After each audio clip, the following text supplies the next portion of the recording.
So back to the play, I thought of some of the, when I was talking about your use of the tools of play, say the use of lighting. That's something that very few playwrights have actually used well.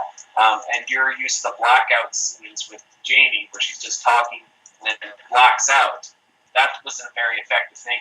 And again, just to kind of give yourself more room to get deeper into character.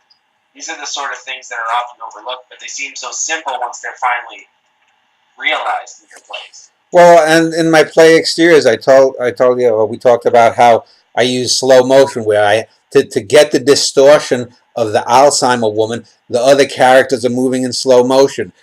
You have to just think of different ways to do things. I'm going to do a play on the death of my mother in the next couple of months, and she had, just like in the Exteriors, where the mother is dying there, she sees this young white girl who's maybe a wraith or a product of her mind, and one of my mother saw a woman in blue she called Ursula. And so I'm not going to do the exact same thing, but you have to think of ways to show the distortion of a mind and whatnot. I will often use repetition too. I'm going to have this play on this character, Maydeen, that showed up in this earlier play that I did, A Matter of Propinquity. And this character, I'm going to have the scene where the character eventually reveals that her brother has just died, but I'm going to do it 7 or 8 times, and each time it gets a little bit longer. It's sort of like what I did with A Norwegian in the Family, with the Joey Luft segment, with the watching the Christmas stuff. Each one got a little bit longer. So in the first iteration that opens the play, I'll have this Maydeen character. It might just run for 2.5 minutes. Then the next one will be 4 minutes. The next one will be 6 minutes, 7, 12. So that the final one is maybe a 15 or 16 minute scene. And to show through the repetition of how, because this is the way people think.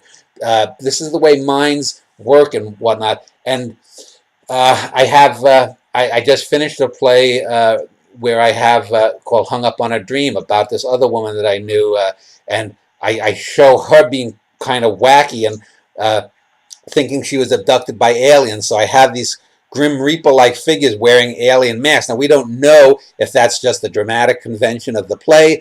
Is this a product of her mind? Was she abducted by aliens? Did she see Grim Reapers? Why is she mixing these two metaphors of the Grim Reaper and the alien? But this shows her crazy attitude, and then it plays out because we see her having this in her life.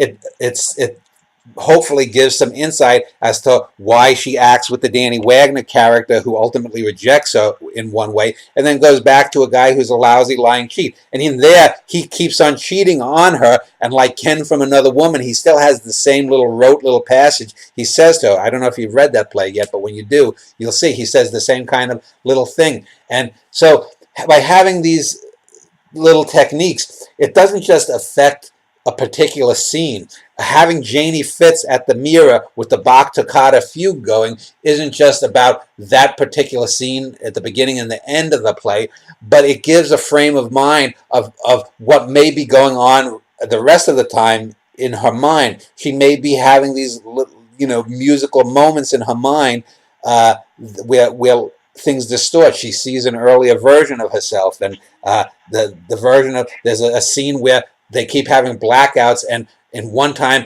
Janie is mounted on top of this stranger she's having sex with, and then she switches places, and then it's the young Janie as the old Janie is looking at the young Janie, and vice versa, and they're commenting as she's fucking this guy. Now, obviously, again, if this was an off-Broadway play and you could maybe get away with that in a real avant-garde theater. In another theater, you'd have to have them under covers or whatnot. But regardless, whether the actors are nude or not is beside the point. It's that the character is constantly switching back between her young and her older self.